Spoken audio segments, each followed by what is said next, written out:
BNP consensus কমিশনে যে note of dissent গুলো দিয়েছে, আমি সেগুলোকে বলবো নোট অফ ডিসেন্ট নয়, নোট অফ চিটিং।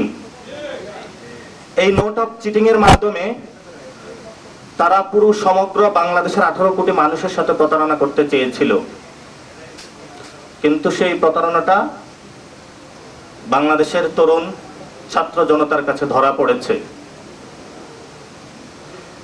তারা কেয়ারটেকার গভর্নমেন্টের ওই জায়গা হলো তারা ভেটো দিয়েছে, অথচ তারা একটা সময় এটা চেয়েছিল। বাংলাদেশের এই যে গণ অভ্যুত্থান হয়েছিল, এটার অন্যতম দাবি ছিল যুব সমাজ বেকার অবস্থায়, তাদের চাকরি দরকার।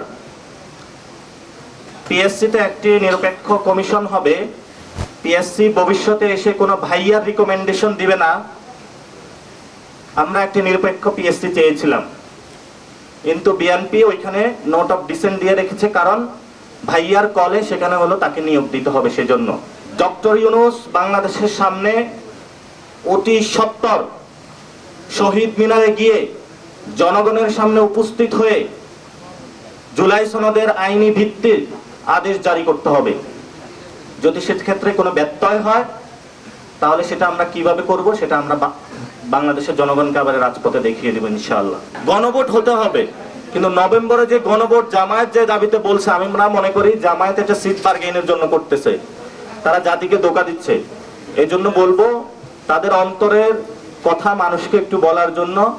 এমনি জামায়াত একটি মুনাফিকি দল বলে বাংলাদেশে একটি কথা প্রচলিত রয়েছে, আমরা সেটা এখন বলতে চাই না, কারণ তারা অনেক ভদ্র ব্যবহার আচরণ বাংলাদেশের সামনে করা শুরু করেছে, কিন্তু তাদের সাথে আরেকটু মুখ খুলে কথা বলতে হবে। এটা মানুষও বুঝতে পায় না জামাত কি বলে, ভিতরে এক কথা বাহিরে এক কথা। এজন্য আমরা বলবো তাদেরকে আরো জাতির সামনে সুস্পষ্ট হওয়ার আহ্বান জানাবো তাদেরকে। আমরা জনগণকে অন্ধকারে রেখে কোনো কাজ করতে চাই না।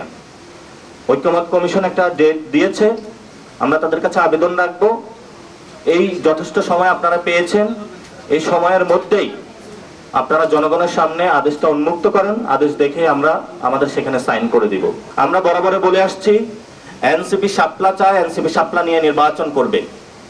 শাপলার প্রশ্নে আমরা আপোষহীন, শাপলা নিয়ে আমরা এক বিন্দু ছাড় দিতে চাই না। এই জন্য নির্বাচন কমিশনের কাছে আহ্বান থাকবে যে আপনারা শাপলা তালিকায় দ্রুত অন্তর্ভুক্ত করে এনসিপির যে অধিকার তাকে বুঝিয়ে দিন। আমরা একটু স্বস্তিতে নির্বাচনের প্রক্রিয়াতে যেতে চাই। ইতিমধ্যে আপনারা আমাদেরকে অনেক দেরি করিয়েছেন, বিএনপি এবং জামায়াতকে সুবিধা দেওয়ার জন্য, গণ অভ্যুত্থানের শক্তিকে চাপা দেওয়ার জন্য, যাতে আওয়ামী লীগকে নিয়ে আসতে পারেন। আমরা আপনাদেরকে বলবো এইসব খেলা বন্ধ করেন। যদি এইসব খেলা বন্ধ না করতে পারেন, তাহলে হয়তোবা আমরা ইলেকশন কমিশনে গিয়ে, ইলেকশন কমিশনের সামনে গিয়ে গণতান্ত্রিক পদ্ধতিতে আমাদের প্রটেস্টের মাধ্যমে আপনাদের পদত্যাগ করাতেও আমরা বাধ্য হব।